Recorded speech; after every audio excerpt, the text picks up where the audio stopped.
Hello and welcome to this special show. Union Mutual Fund presents Union Prabodh in association with ET Now. It's a very special show where we're talking to a target group of people and talking to them about how they can secure their financial future. It's a conversation that, let's be honest, we don't have too often. And I'm joined by two guests who will help our special participants here today. But first up, let me introduce these experts to you. We have with us Hardik Bora. He's the fund manager at Union Mutual Fund. Hi Hardik, thanks so much for coming in.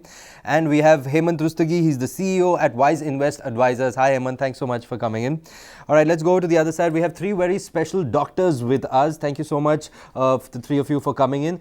First up, Dr. Ganesh, tell us a little bit about yourself and your question for our experts. I'm Dr. Ganesh Bhagwat. I'm a surgeon. I've been practicing since the last 25 years in Bombay. I've worked as a lecturer, as a professor in the Department of Surgery in Mumbai. Question for the financial experts is precisely this, that having reached middle age, having worked in my career for 25 years, how do I plan my future towards having a comfortable retirement? We doctors don't have any retirement age as such, but still I would like to plan for the retirement in a way that as my work goes down, I would still like to continue living in the present financial security.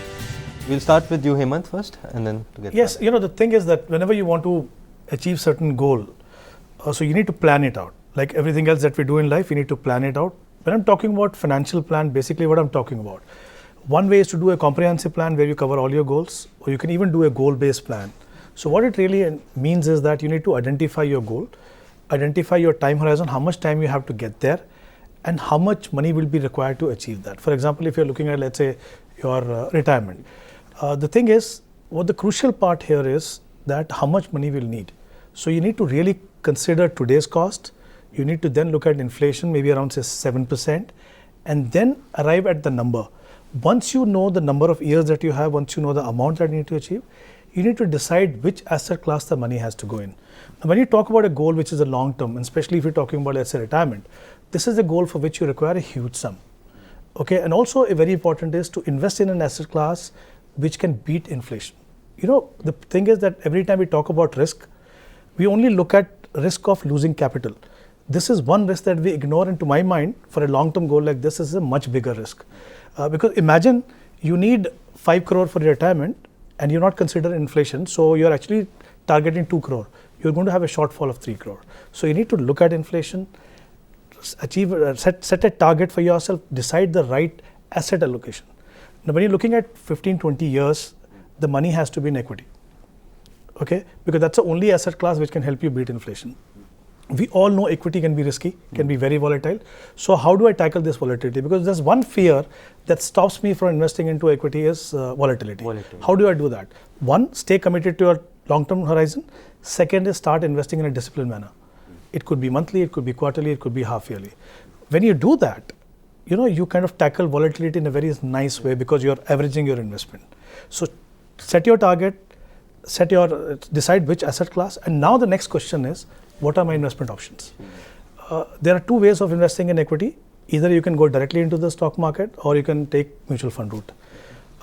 Investing directly into the stock market can be quite overwhelming because you don't know which sector, which stock, when to buy, when to sell, and you may not even have the time.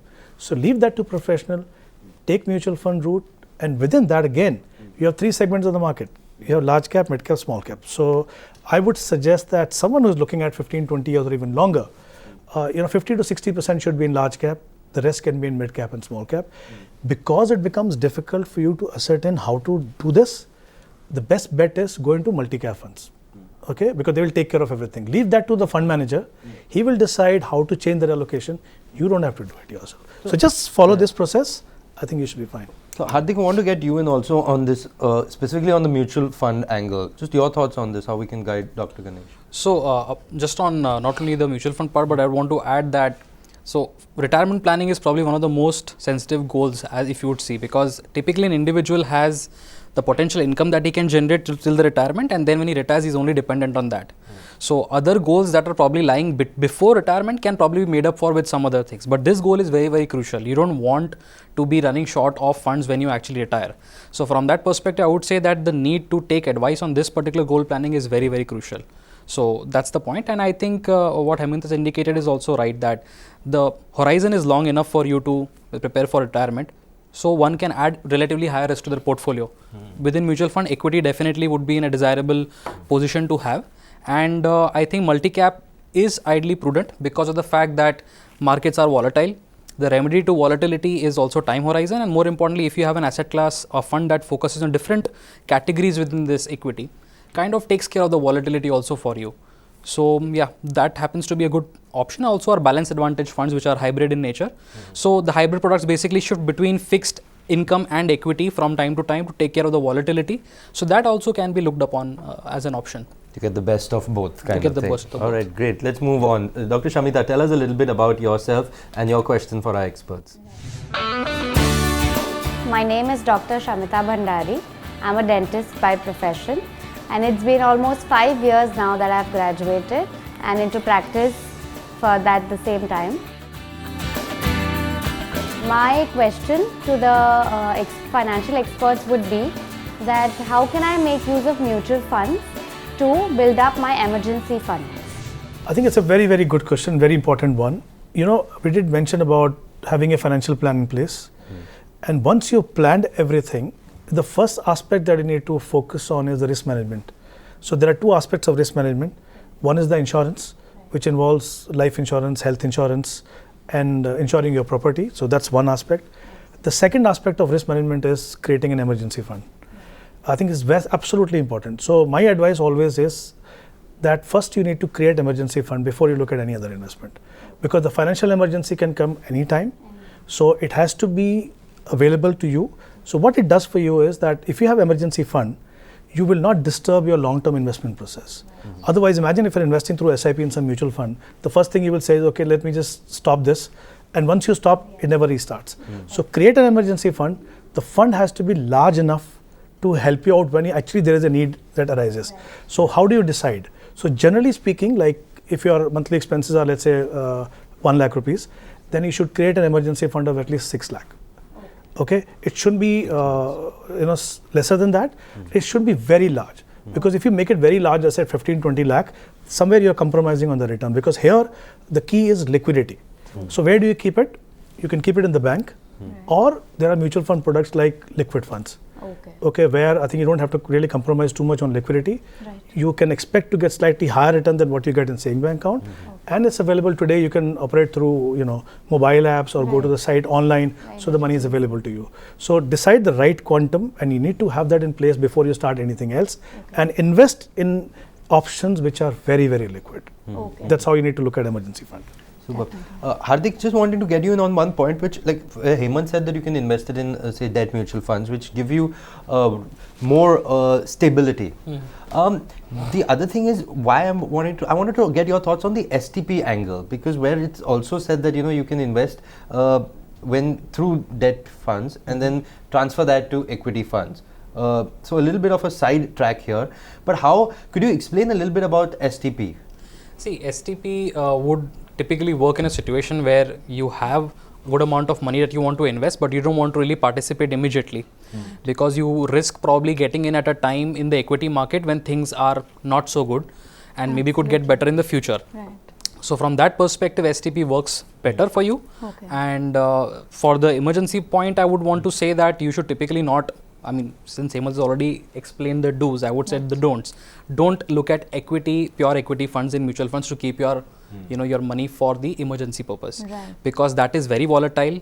And once you have already made up the kitty of your emergency, then you can look at the pool beyond that to invest in equity. But STP would typically, once you, as you already indicated, that once you cross a particular threshold and you have excess funds lying with you, you could use that to get into equity in STP manner maybe. But the important part is, of course, kind of setting the benchmarks of your personal finances. Like, this is the X amount that we definitely need. Once this is done, over and above, what I can do with that money that comes in. Dr. Rasik, tell us a little bit about yourself and your question for our experts.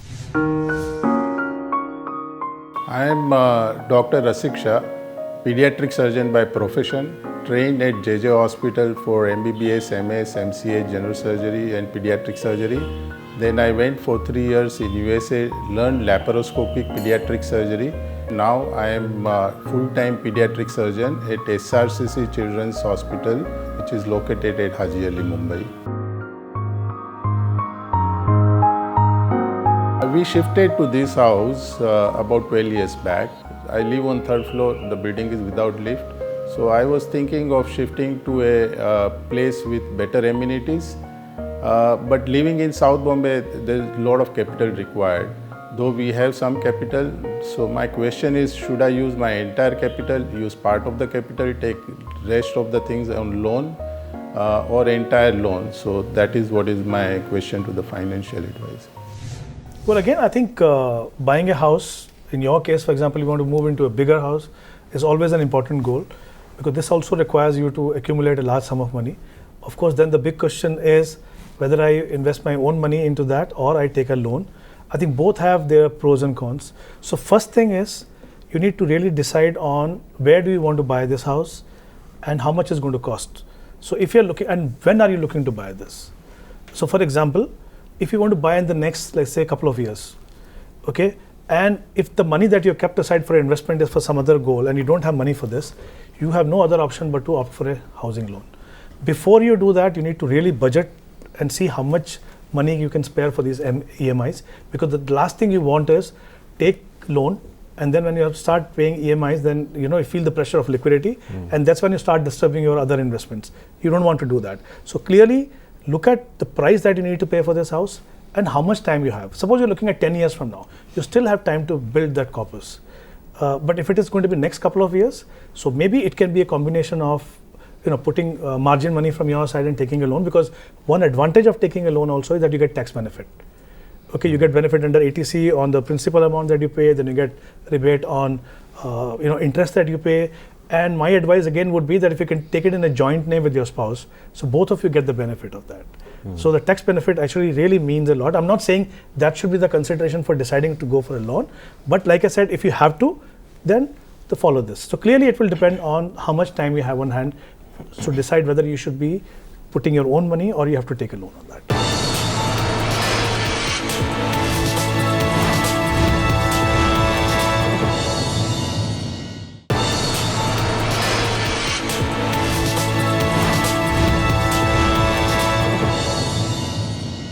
Hardik, one thought that people very often have is direct equity versus mutual funds. So, the first speed breaker is people saying, why should I invest in equity? Safer debt products are safer, less volatility. Once they get beyond that, then they say, why should I not go for direct equity? Why should I go for mutual funds? How do you talk to them? How do you put forth your point there? Well, for the purpose of this discussion, I would say that, let's say if a patient typically is ill, you would not want them to self-medicate, right? You would want them to go to an expert. So that's the same situation if you choose to go directly into equity or choose to go through a mutual fund, or even for that matter directly choose a mutual fund for yourself or speak to an advisor. My suggestion is that you should always try to take advice from someone on both these aspects. Take an expert opinion, because if you don't know exactly what to do, then just like our patient might incorrectly self-medicate themselves, you run the same risk with your investment as well, and you don't want to make any big mistakes in this investment journey, irrespective of where you are actually. So that's the first point on whether how you should go about it. Superb. Hemant, there's one concern that doctors would have, and especially since we're talking to 3 doctors here today, the indemnity insurance bit. It's important for doctors to have it, but it's also important to keep updating the value. So your thoughts on that? No, absolutely. Like I said earlier, insurance, the risk management has to be the important part of your financial plan, and this comes as a part of risk management, because the number of cases actually are increasing, and there are people who are going and filing false complaints, even if it is it's proven that there was no negligence, you still have to incur some legal expenses and all that. So I think it's absolutely necessary. So there are a couple of options that you have. Either you can take it for a yearly basis or you can take for a number of instances. So it all depends on how you think you should be taking it. And fortunately, there are insurances available for that. I think it's absolutely important. And like Sumit, you said, you have to keep enhancing that amount, increasing that amount depending on at level you are. And then you know how much money people are going to be claiming from you. So clearly keep that in mind. And but I think it's a very, very important part. It has to be a part of your risk management. So when I talked about insurance, this insurance definitely has to be a part of that. You know, Hardik, one confusion that I've heard when I talk to people is when they come to mutual funds is the variety of mutual funds. The categories are many. Well, of course, SEBI is doing a great initiative by streamlining these categories. But for a layman investor, it still is a bit confusing. How do you guide them? What are some of the basic categories that you can help them with? So when you look at mutual funds, you'll have to at least understand the relationship between three aspects in specific. So the return, the risk that you have to take to generate that return, and there is also the time horizon that you need to dedicate to that particular type of investment. So mutual fund basically gives you, a combination of these three. How this and each of these parameters could suit a particular investor's need depending on what his goals are.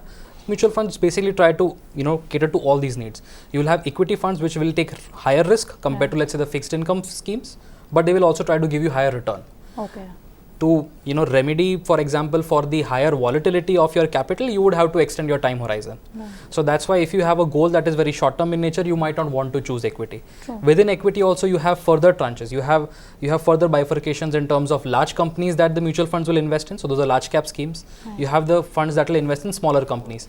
So that's how the equity side of the equation works in mutual funds. Then you have the debt side of the equation, where similarly different kinds of risks are taken by the fixed income fund managers to ensure that you get higher return. In all the cases, you can expect at least that, in the fixed income, the way to look at it is there's a risk-free rate that you can make in our country, the return. For higher risk that any scheme takes, you should ideally be getting a higher return over and above that risk-free rate. And mutual funds will try to optimize that as much as they can. There are also another breed of mutual funds which have been in the fray for some time now, which are the hybrid funds, which allocate between equity and debt on your behalf. So these are the three kind of mutual funds that one has to look at. It is not really that complicated.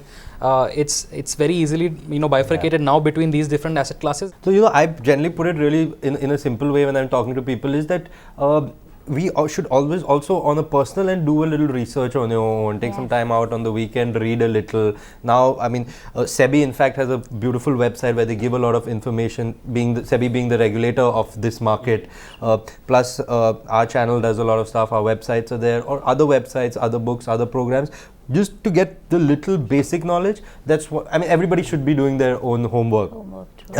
Hemant, one question I want to come to, which when we started with, when we talk about what our goals are, not maybe just retirement or whatever other goals that people have, generally the child's education, child's marriage, etc., etc. When you sit down to look at those goals, you look at that amount and then you adjust it for inflation, you really sit down because it's that huge number. You're just like, you end up holding your head in your hands and like, how am I going to get that number?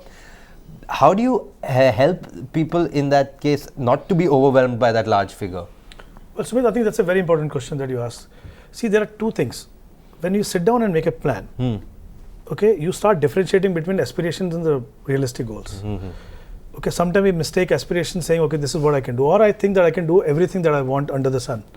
But when you sit down, make a plan, one step we talked about, decide how much you need, where to invest money. So once you've listed that, once you've worked out saying, I need X amount, and we don't have that amount.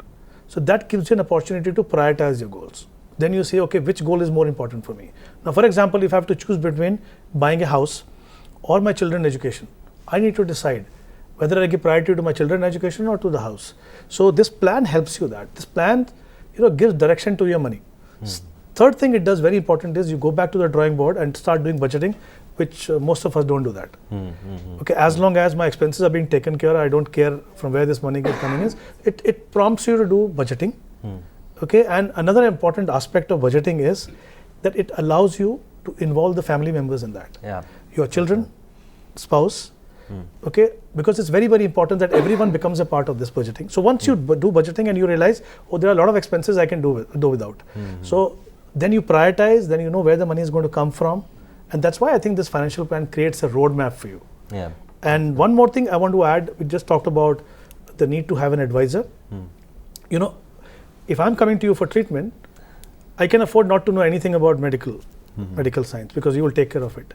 When you hire an advisor, make sure you participate in that, because that's how over a period of time, because see, the thing is, investment is not a rocket science. Basically, you just need to understand where these asset classes are and how the performance are happening. When you start participating, okay, the advisor also isn't on his toes. You start asking better and better questions over a period of time, and you become aware. Well, we're just about out of time, but just as we wrap up, Hardik first and then Hemant, just last few words of wisdom that you would like to leave them with. So I would just say that mutual funds do cater to all the needs that an investor has, and there are multiple different kinds of mutual funds will cater to all these requirements that an investor will have throughout his investment journey.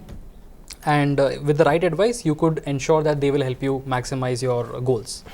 Fantastic. Hemant? Well, my advice would be that, when we talk about investment, it generally sounds very intimidating, which it is not. Sometimes it is seen as a very dry subject, saying, forget it, we don't want to talk about it. But I think it's very, very important, because all our aspirations, dreams that we have for ourselves and for the people who depend on us financially, basically, whether we can realize them or not depends on how effectively, how smartly we invest our money. So I think it's very, very important to understand that, participate, like I said, in the process.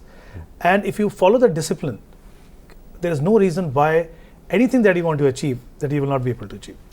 Fantastic. So just as you want your patients to follow discipline and have the medicines, you also need to be disciplined in financial investing. Thank you so much, Hemant. Thank you, Hardik, for coming in. And thank you, Dr. Ganesh, Dr. Samita, and Dr. Rasik. I hope this has been a helpful session. And thank you so much for watching. You were watching Union Mutual Fund presents Union Prabodh in partnership with ET Now. It's been a special investor education and investor awareness program, and we hope you've been able to take back some important points so that you can secure your financial future. Thank you so much for watching. So it was a very good diverse set of people to talk to with different journeys in their investment journey that they were actually in. I think that doctors, by virtue of their job, typically have not been really close to the financial industry and all, so they don't have to necessarily be really mortified by it. It's not as complicated as it sounds. So take advice from advisors. At the same time, mutual funds are there, which basically will provide you this expert opinion and help you do that as well. I think I would say it's a great initiative, trying to educate doctors about, importance of financial planning, investment, because they take care of our physical health. So I think it's very important that we tell them about basics of investment so that we can take care of their financial health. Well, I think like any other profession, this profession obviously requires them to be totally committed to their job. So many times they don't get enough time to focus on their own investment. And many times they find it little intimidating working out plans for that. I would say it's not really intimidating, it's very simple. If you can't do it yourself, take help of a financial advisor. But please make sure that you really focus on your financial plan so that you start investing at the right time, invest in the right manner, which ensures that you have enough money at every stage of your life. Today's session was absolutely enlightening. I'm so glad to have had an opportunity to be here. Personal financial management was something which I really didn't even pay attention to, but now I realize in this entire diseased and crunched world, it's really important, and how to manage it was really a task. But now I feel I'm going to take back a lot and try to implement it in the right way. I think as a medical profession, when we are in college, nobody teaches about finance. And it is very important for all professionals, especially doctors, to know about financial goals and how to achieve that. And I think today's session was excellent to give some of the answers. I found today's interactive session very interesting because for the first time I learned a lot about investment per se, about personal finance, as well as when to invest, where to invest, and the nitty-gritties as well as the pitfalls of investing blindly. It was a wonderful, great experience. I am sure this is a stepping stone towards greater wise investments.